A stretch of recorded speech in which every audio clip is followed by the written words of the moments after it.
Donc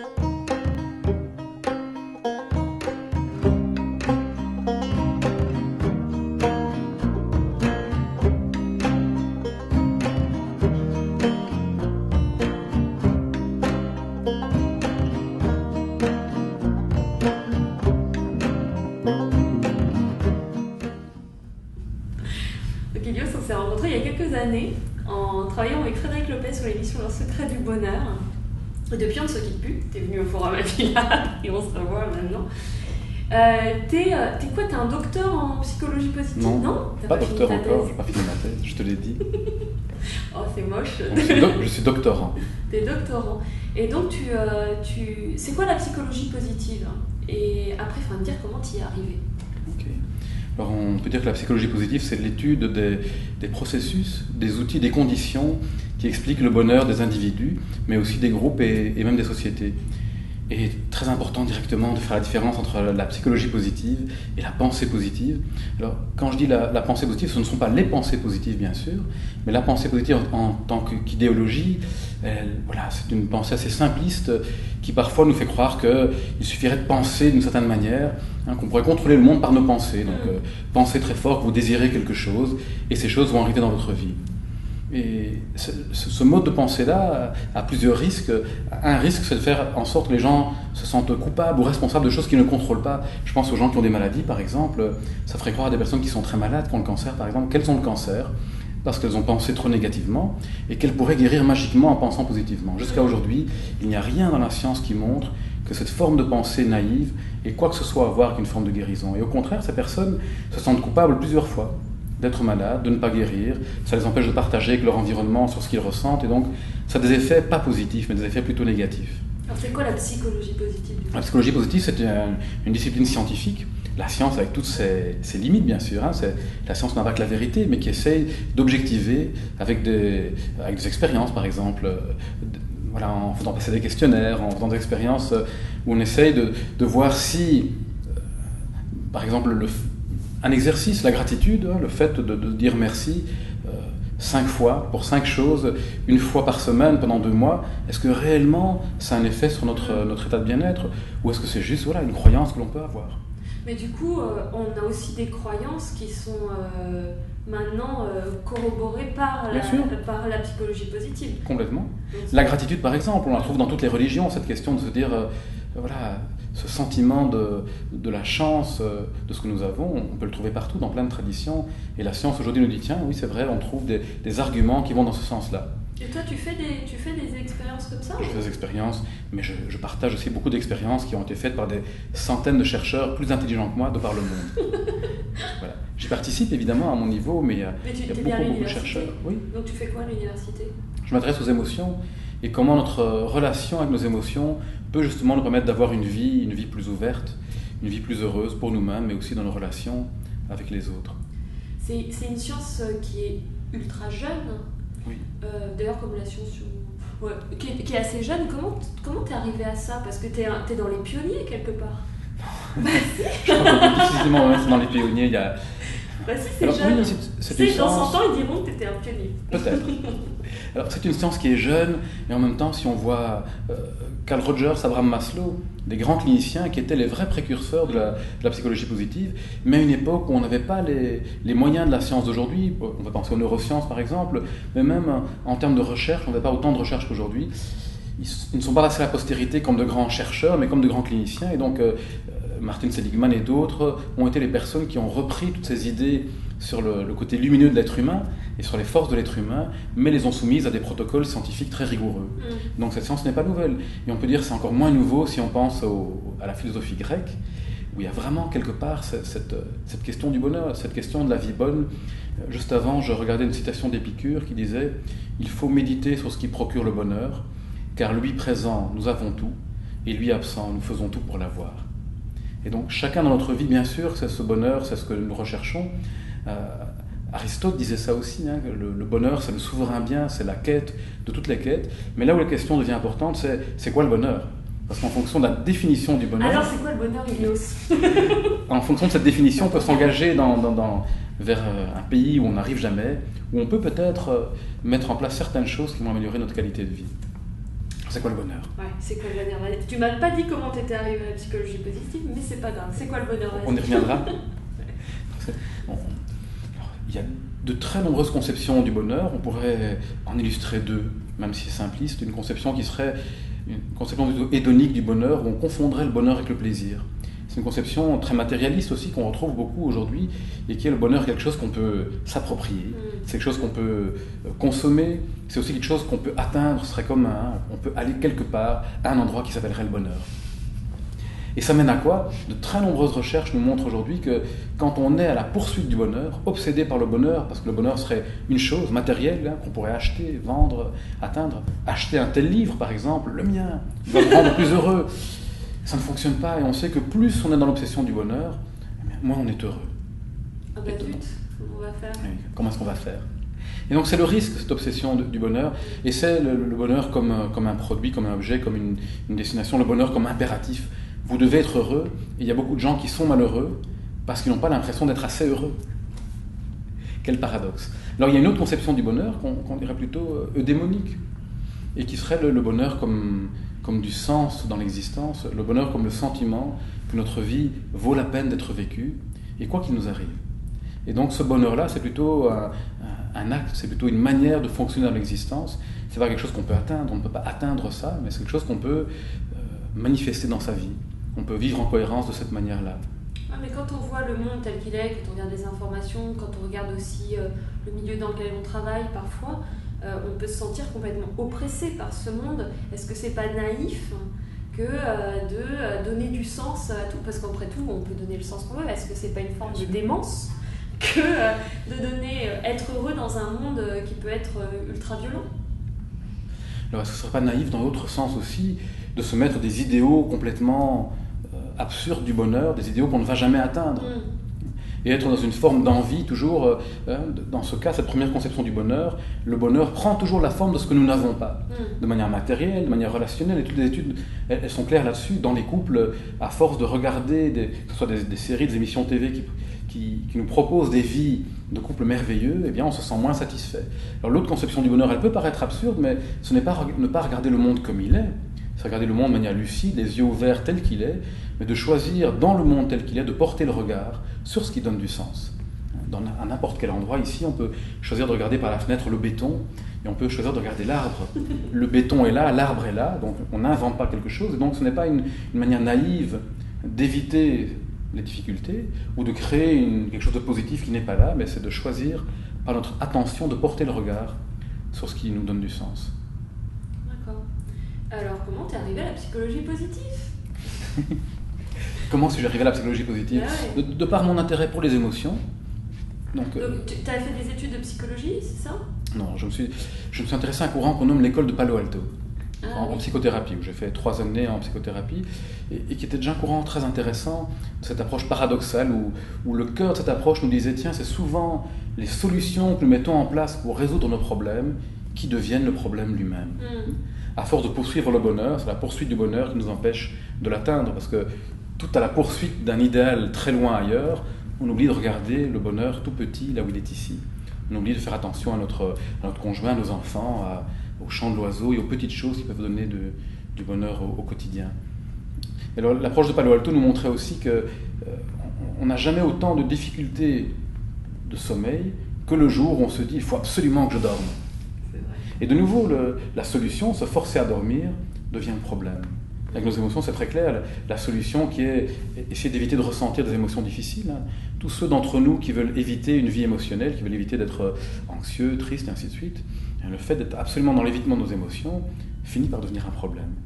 Et comment tu as découvert la psychologie positive? Donc, par cette psychologie d'abord de Palo Alto, puis la psychologie des émotions, j'ai fait 4 ans de recherche à l'Université catholique de Louvain en psychologie des émotions. Et quand on étudie les émotions, on s'intéresse aussi à ce qu'on va appeler les émotions positives. Alors, c'est discutable aussi, parce qu'aujourd'hui, je tendrais plutôt à dire qu'il n'y a pas d'émotions positives et négatives. Il y a des émotions qui sont agréables, qui ont des conséquences positives sur notre vie, et d'autres émotions qui sont plutôt désagréables et inconfortables, mais elles sont tout aussi importantes pour l'être humain, et c'est important justement de les apprivoiser, de les accueillir, parce que le fait de rejeter les émotions désagréables est plus porteur de difficultés et de problèmes que de solutions. Je prends un exemple tout simple. Si nous nous sentons anxieux socialement, on n'a plus tellement envie de voir les personnes autour de nous, et que dès que quelqu'un nous invite à un groupe, on dit non, on s'enferme. À très court terme, on se sent mieux, ça nous soulage évidemment, puisqu'on a évité, mais à long terme, qu'est-ce qui va se passer? On va se sentir de plus en plus prisonnier de cette forme d'anxiété, on va éviter de plus en plus d'endroits, de plus en plus de personnes, et notre vie se réduit, s'appauvrit. Donc à chaque fois qu'on est dans l'évitement de nos émotions difficiles, notre vie s'appauvrit. Et la psychologie positive, comme je la vois, elle n'est pas dans l'évitement de ce qui est compliqué, elle est dans l'acceptation de tout ce qui se passe en nous. Et puis, quand on fait de l'espace en soi, dans cet espace-là, on peut inviter plein de choses positives. Mais du coup, quand je suis face à des émotions négatives en moi, qu'est-ce que je peux faire pour pas les rejeter, en même temps les accueillir, mais en même temps elles sont désagréables. Donc, Oui. Et de nouveau, cette illusion-là, si on pense que le bonheur ce n'est que de l'agréable, ben, ce bonheur n'existe pas, c'est une illusion. La vie est pleine de choses désagréables. Qu'est-ce que j'en fais de ces émotions négatives? Ou pas de négatives, tu as dit comment ces émotions désagréables, inconfortables, aversives. Alors, la première étape, ce serait d'apprendre à les observer, les identifier, à mettre des mots dessus. Parce que l'inconnu, évidemment, en nous, ça devient tellement compliqué à gérer. Quand on commence à mieux les connaître, ça serait comme un animal sauvage. Au début, il nous fait peur, et puis à force de l'apprivoiser, c'est peut-être pas votre animal favori, notre animal favori, mais c'est pas nous qui choisissons, il fait partie de la vie. Ouais. Et puis quand on l'a apprivoisé, il nous accompagne, mais il n'est plus un obstacle. Quand je parle aux personnes qui sont timides, il y a deux grandes possibilités. Ou alors je veux supprimer la timidité, elle est négative, et je me dis, j'irai vers les autres quand je ne serai plus timide. Et on peut attendre le quand très longtemps, toute sa vie. Ou on peut apprendre à apprivoiser la timidité, apprendre à vivre avec, et je vais vers les autres avec ma timidité. Je n'attends pas qu'elles disparaissent. Donc tu forces tes émotions, Non, tu les forces pas. Tu sautes par-dessus. Tu vis avec. Pourquoi devrions-nous obéir à nos sentiments? Nos sentiments peuvent exister, ils ne doivent pas absolument déterminer le comportement. Il y a souvent une grande confusion entre émotions et comportement. Par exemple, les émotions comme la colère, on ne les aime pas parce qu'on les confond avec la violence. Mais je peux ressentir de la colère et avoir un comportement même doux envers quelqu'un. L'émotion est une chose, le comportement en est une autre. Et donc, c'est apprendre à mettre de la distance entre nos sentiments, d'une part, nos émotions, et nos comportements. Mettre de l'espace. L'émotion, elle est bien là pour nous dire quelque chose. Est-ce qu'on n'a pas quelque chose à apprendre? Est-ce qu'elle n'est pas là pour... c'est pas comme un petit cluedo, il faut trouver les indices pour comprendre pourquoi on en Oui, complètement. Et donc, voilà justement un argument en plus pour ne pas les rejeter. Notre émotion nous parle en général comme, on peut dire un cluedo, mais on pourrait dire une pièce de monnaie avec deux faces. D'un côté, il y a l'émotion, et de l'autre côté, il y a tout ce qui est important pour nous, nos valeurs, nos besoins. Nous n'avons des émotions que parce que des choses sont importantes pour nous. Si j'ai peur pour mon enfant, c'est que mon enfant est important pour moi. Sinon, je n'aurais pas peur, et ainsi de suite. Et donc, vouloir éviter de ressentir ces émotions, il n'y a qu'un seul moyen, éviter de vivre alors. Mais parfois, les émotions, est-ce qu'elles ne peuvent pas être attachées à quelque chose qui est presque imaginaire ou qui est pas très sensé, je ne sais pas comment dire. Complètement. Et nos pensées, en pensée, Mark Twain disait « J'ai eu de nombreux problèmes dans ma vie, dont la plupart ne sont jamais arrivés. » Alors ici, on parle du lien entre émotion et pensée. Et à nouveau, je refais un lien avec ce que j'ai dit tout à l'heure. Cette pensée positive nous dirait, voilà, les pensées négatives, attention, danger, il faut surtout les supprimer et n'avoir que des pensées positives. Premièrement, est-ce que c'est possible? C'est pas possible. Moi, j'y arrive pas en tout cas. Quand on va bien, peut-être, mais quand on ne va pas bien, est-ce que c'est tellement simple de contrôler nos pensées? Peut-être pas. Et ce genre de manière de voir met une importance beaucoup trop grande des pensées. Les pensées deviennent l'objet central de notre vie. Alors que les approches de la troisième vague, dont je parle dans le livre notamment, nous disent que nos pensées, somme toute, ne sont que des pensées. Et apprenons à les considérer comme des pensées, certaines désagréables, certaines difficiles, et à prendre de la distance. Dans ce cas, je peux avoir une pensée qui me dit « c'est impossible pour moi de me lancer dans ce projet ». J'observe la pensée, je me lance dans le projet. Mais peut-être qu'il ne faut pas y aller dans ce projet. Mais par contre, tu as une activité qui fait penser à toutes ces pensées, c'est que tu fais de la pleine conscience. En plus, c'est quelque chose que tu aimes, a priori beaucoup, tu fais depuis longtemps. C'est pas à ça que sert la pleine conscience, justement, de regarder ses pensées? Oui. D'apprendre à revenir à l'expérience du moment présent et d'avoir une relation plus directe avec notre vie. Donc plutôt que d'avoir toujours le filtre de nos émotions et de nos pensées entre nous et notre expérience, entre nous et les autres, pouvoir l'avoir de manière plus directe, de nous fier plutôt à notre expérience et à nos sens qu'à nos pensées, à nos sentiments. Et donc ce n'est pas rejeter les pensées et les sentiments, c'est apprendre à les observer comme des objets qui font partie de l'expérience de vie, et parfois ils sont confortables et agréables, parfois ils sont même utiles, parfois ils sont désagréables et parfois ils ne sont pas utiles. Nos pensées, parfois se trompent, pas si tu es d'accord. Oui, bah oui. Voilà. Et parfois, elles nous trompent. Et donc, la question, est-ce qu'il faut absolument commencer à rentrer en lutte avec elles, se battre avec nos pensées, vouloir changer celles qui sont négatives en positives, ou est-ce qu'il ne serait pas plus simple de les considérer comme étant des pensées, certaines utiles, d'autres pas, certaines à suivre, d'autres pas. Tu fais la différence entre celles qui sont utiles et celles qui ne le sont pas, quoi. Comment tu reconnais celles qui te bouffent la vie et celles qui te font avancer? Par ton expérience. D'accord, oui, mais mon expérience avec des pensées qui me disent ton expérience te dit que. Oui, mais peut-être que la première étape serait de pouvoir te désidentifier de tes pensées et plutôt que de te prendre pour tes pensées, les voir comme des pensées.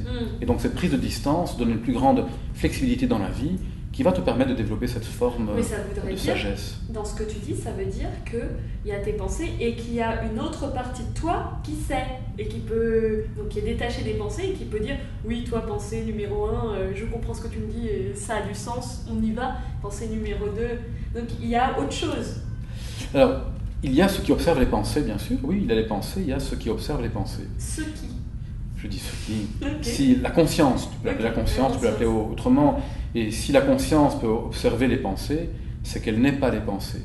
Et cela nous apprend à nous désidentifier de nos pensées et à comprendre qu'elles font partie de la vie. Elles existent bien sûr les pensées, mais c'est peut-être pas seulement qui nous sommes. Nous ne sommes peut-être pas uniquement nos pensées, nos émotions.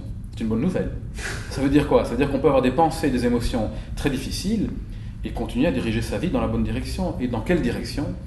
Dans la direction de nos valeurs, mais il n'y a que toi qui peux connaître tes valeurs. Il n'y a pas quelqu'un qui va devoir te dire lesquelles elles sont. Et donc dans une situation quelle qu'elle soit, on peut se trouver avec des pensées très compliquées, des émotions très compliquées, mais être très au clair avec ses valeurs et amener ses pas dans la direction de ses valeurs. Mais ce qui est étonnant dans ce que tu décris, c'est que donc, les pensées, les émotions, ce n'est pas moi, on va dire. Alors le moi ou la conscience, elle est vide de tout ça, donc elle est vide. Et en même temps, elle est pleine de tout ça. Elle est à chaque instant pleine de tout le monde. Elle est pleine des personnes que tu rencontres, des arbres. Elle est contenant de tout ça. Voilà, elle est contenant de tout. Se prendre pour une pensée, c'est dangereux, parce que si la pensée est compliquée et difficile, imagine dans quel état tu te sens. Se prendre pour une émotion, c'est dangereux. Quand l'émotion est difficile, voilà. La question, est-ce que je peux ne pas me prendre pour une seule chose et avoir une vision de moi plus large, plus flexible, plus adaptée. Quand tu fais de la pleine conscience, tu apprends aussi à revenir dans le moment présent. Complètement. Je trouve que dans beaucoup des études que font la psychologie positive, ça ressort ce moment présent. Comment on fait le lien entre être dans ce monde, avoir des projets, on est dans un monde d'action, comment on fait le lien entre ce côté je suis dans le présent et parfois même l'inaction et je suis dans un monde de projets, de futur, Comment toi tu as des projets? La première question c'est ton projet, quand tu le construis quand? Ok, bon. Oui, c'est vrai. Tu me dis ça, mais tu le construis maintenant, tu le construis vrai. toujours maintenant.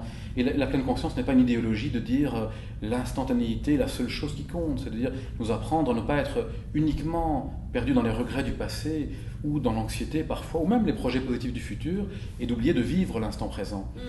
Un moment peut-être de ta vie, tu décides d'aller grimper sur une montagne, d'aller faire un voyage, c'est important, cette montagne elle te donne un horizon, elle te motive à y aller, mais si tu oublies de regarder où tu mets les pieds, de très nombreux risques. Premièrement, tu risques de tomber, de cogner un caillou, de tomber dans un précipice et de ne pas arriver à ta montagne. Et deuxièmement, tu oublies de savourer chaque moment de ta promenade, chaque fleur, chaque arbre, et tu risques d'arriver en haut de la montagne et de dire c'était tout, et d'être extrêmement insatisfaite. Et celui qui peut vraiment savourer son chemin, pour finir, la destination est beaucoup moins importante. Ça ne l'empêche pas d'avoir des projets, mais voilà, c'est maintenant ce qui compte. Le bonheur, s'il n'est pas maintenant dans notre manière de marcher, il n'est jamais. Oula, comment ça? Redis ça, là, j'ai pas compris. Vas-y, le bonheur... Alors c'était peut-être un peu trop catégorique, on devrait le mettre sous forme de question, mais le bonheur, s'il n'est pas maintenant dans notre manière de marcher ce chemin, il n'est jamais, parce qu'on n'y arrivera jamais. Ce sera toujours une destination ailleurs, le bonheur sera toujours dans l'ailleurs. Donc si tu avais un conseil là, si je dois commencer, c'est quoi le plus important pour être heureux? Qu'est-ce qui est le plus important à mettre en place dans sa vie pour être heureux? Je crois que le plus important est différent pour chacun et chacune d'entre nous. Il n'y a pas une recette, on alors comment on trouve ce qui est différent pour chacun de nous? On s'arrête régulièrement, on prend le temps de se déposer en soi, on prend le temps de se connecter simplement à sa respiration, On prend le temps de se poser la question de ce qui est fondamental pour nous. On prend le temps de regarder tout ce qu'il y a de merveilleux dans notre existence. On prend le temps de communiquer avec les gens qui comptent et ainsi de suite. Et en prenant tous ces moments dans le présent, on découvre peut-être, on se connecte à ce qui est important pour nous, puis on se met en route. Et lorsqu'on arrête d'avoir l'illusion que les choses nous sont dues, qu'il y a un bonheur matériel ou qui nous est dû, que rien ne nous est dû, alors on se met en action. On cesse d'espérer tout le temps et on se met à agir. On se met à agir sans certitude, puisque voilà, il n'y a aucune garantie. Moi, je ne connais aucune technique au monde qui nous permette de savoir qu'on va réussir dans nos projets. Par contre, lorsqu'on arrête absolument de croire que quelque chose nous est dû et qu'on arrête un peu d'espérer, alors on peut mieux agir. Je pense que c'est Comte Sponville qui disait ça, que cette forme de sagesse, c'était d'espérer, de craindre un peu moins, aimer et agir un peu plus. Je pense que le bonheur est... On parle beaucoup d'efficacité, d'atteinte d'objectifs, de projets, et ainsi de suite. Et il me semblait que la condition du bonheur était d'abord une condition intérieure et de réconciliation avec soi-même, de réconciliation avec tous les côtés qu'on n'aime pas de soi, souvent ces côtés avec lesquels on est tellement dur, avec nos sentiments, avec nos pensées, et ainsi de suite. Et lorsqu'on est réconcilié avec soi-même, on a aussi plus de facilité de savoir qu'est-ce qui est important pour nous et de se mettre en route vers les projets qui sont fondamentaux. Mais par contre, être en guerre à l'intérieur et se mettre en route et réussir des projets, on peut réussir des grandes choses, en tout cas des grandes choses aux yeux des autres, et avoir une vie intérieure dévastée et vouloir mettre fin à ses jours. Donc ce n'est pas un gage de réussite.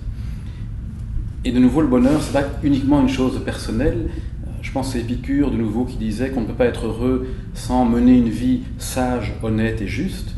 Et chose qui est vraiment intéressant là-dedans, c'est, pour moi, je vois la vie sage comme quelque chose d'intérieur, ce regard, cette ouverture intérieure, la vie sage. La vie honnête, elle nous parle de la relation avec les autres, comment nous pouvons être vraiment authentiques avec les gens autour de nous. Et la vie juste, pour moi, elle nous parle de la société. Dans notre vie, en tant que chef d'entreprise peut-être, mais chacun d'entre nous, en tant que citoyen, comment est-ce que nous pouvons participer à un monde plus juste. Et donc le bonheur serait cette vie sage, honnête et juste. Et il disait aussi, d'ailleurs, on ne peut pas être sage, honnête et juste sans être heureux. Ce qui donne de l'espoir, quelque part. Mais du coup, si tu es en conflit avec toi à l'intérieur, il y a des choses de toi que tu n'aimes pas, il faut juste les accepter. Peut-être. Peut-être, en tout cas, peut-être cette attitude de douceur envers nous-mêmes. Les études scientifiques sont très intéressantes là-dessus. Elles nous montrent que, contrairement à la croyance qui serait si j'accepte, si je suis doux avec moi-même, je vais me laisser aller, je vais tout tolérer. Non, au contraire, le fait d'être doux envers ce qui se passe à l'intérieur de nous nous rend beaucoup plus clair par rapport à nos comportements, par exemple, de nous remettre en question, de dire tiens, voilà, cette souffrance intérieure, avec laquelle je peux être très doux, m'a amené à avoir tel comportement objectif qui n'est pas adapté. Je le reconnais, je peux aller m'excuser ou je peux essayer de réparer ce que j'ai fait. Par contre, la dureté envers nous-mêmes nous raidit, nous rigidifie et nous amène malheureusement souvent à répéter encore les mêmes erreurs que nous ne voyons pas. Donc un peu comme au début de ce que tu as dit, justement le reconnaître, le voir est la première étape pour s'en séparer d'une certaine... Ce n'est pas à nous, c'est l'ordre des émotions et des pensées. Ça fait partie de notre expérience, mais donc pour moi ce n'est pas s'en séparer, c'est se réconcilier avec ça, mais c'est de ne plus en être prisonnier. C'est-à-dire que ces choses qui vivent en nous peuvent exister, mais on ne doit pas absolument suivre. C'est-à-dire qu'il y a une distance entre nos émotions, nos pensées et nos comportements. Je te disais que j'ai interviewé Robert Greene, qui est un auteur américain, qui lui, par exemple, d'avoir trouvé ce qu'il faisait vibrer dans le travail était une composante, mais vraiment essentielle de son bonheur. Donc, trouver son job idéal, celui qui nous fait vibrer... Ça peut faire partie, est-ce que c'est quelque chose d'essentiel dans le bonheur selon toi ? Je ne sais pas si c'est essentiel ou pas. Ce que je veux dire, c'est de nouveau de croire qu'il y a une chose qui est faite pour nous et qui est juste là. Et sans cette chose-là, nous ne serons pas heureux. Je pense que c'est dangereux de nouveau. De nouveau, de se mettre un idéal et tous les idéaux, je pense, on se risque de nous écarter de la vie telle qu'elle est. C'est dans la vie telle qu'elle est aujourd'hui qu'on peut trouver notre bonheur et ça ne nous empêche pas de faire des grandes choses, d'avoir des projets, d'y aller. Mais dans ce cas, notre bonheur ne dépend pas de la réussite ou de l'échec de ces projets. Je vais prendre une citation de Spinoza qui disait « Le bonheur n'est pas la récompense de la vertu, le bonheur, c'est la vertu elle-même. » Et donc, comment je le comprends ? En tout cas, Spinoza, dans cette citation, il nous dit « N'attends pas la récompense, le bonheur comme récompense de tes actes, mais vis le bonheur dans ce que tu fais. Ouais. Et voilà, si la récompense vient, alors il y a un cadeau en plus, c'est très bien. » Et donc, de se dire toujours qu'il y a quelque chose de spécial, qu'il faudrait le travail qui nous correspond vraiment, la personne à qui on doit vivre qui nous correspond vraiment, et ainsi de suite, c'est toujours mettre des « alors ». Quand ? Alors. Ça n'empêche pas d'avoir des idéaux. Bien sûr que non. On peut avoir Mais quand je dis idéal, je ne parlais pas des idéaux en termes de valeurs, au contraire. Mais les valeurs, ce qu'on appelle idéaux ici en tant que valeurs, on les vit au présent. Je crois que c'est quelque chose qu'on peut porter, manifester dans le présent. La justice, pour moi, ce n'est pas quelque chose de loin qu'il faudrait atteindre. C'est quelque chose de très concret qui se manifeste dans la manière dont je vais traiter quelqu'un dans le restaurant tout à l'heure, quelqu'un que je rencontre dans la rue. C'est ça la justice, c'est pas quelque chose... Parce que si j'ai cette rigidité en disant la justice, c'est quelque part où je dois aller, et puis pour finir, je traite mal les personnes dans la vie autour de moi, qu'est-ce que je suis en train de créer comme monde? Est-ce que c'est un monde plus juste ou le contraire? Et donc c'est comment je peux incarner, c'est le mot qui ne me venait pas, c'est comment je peux incarner au quotidien, dans chacun de mes gestes, dans chacune de mes respirations, ce qui est important pour moi, qui amène à ce que, je pense, les Grecs de la Grèce antique appelleraient le bonheur comme manière de cheminer dans sa vie, qui n'est pas quelque part, qui n'est pas quelque chose, qui est une attitude intérieure. Et le bonheur, si tu veux quelque chose pour clôturer. Ah non, mais moi je veux tout, dis-moi. En tout cas, parmi toutes les choses merveilleuses de bonheur, le bonheur c'est par exemple le regard de ma petite fille Néphélie qui a 2 mois. Et quand je regarde ses yeux, eh bien c'est l'univers entier qui s'ouvre. C'est la beauté de la vie. C'est le bonheur. Le bonheur. Félicitations d'ailleurs, j'ai reçu le petit faire-part, c'est magnifique, elle est très belle. Elle est vraiment maintenant. Ouais. Merci beaucoup Ilios d'avoir partagé tout ça avec moi et nous grâce à cette caméra. Et puis on va suivre et puis voir ton dernier livre, il s'appelle comment? Éloge de la lucidité, se libérer des illusions qui nous empêchent d'être heureux. Ok, donc où tu parles plus du côté obscur du bonheur. La moitié du livre s'intéresse à toutes ces idées reçues sur le bonheur, ces mirages qui peuvent nous entraîner très loin d'une vie qui a du sens. Et puis la deuxième partie, c'est quelques propositions alternatives sur ce qu'on pourrait faire pour cultiver cette vie sage, honnête et juste. Merci beaucoup. Merci.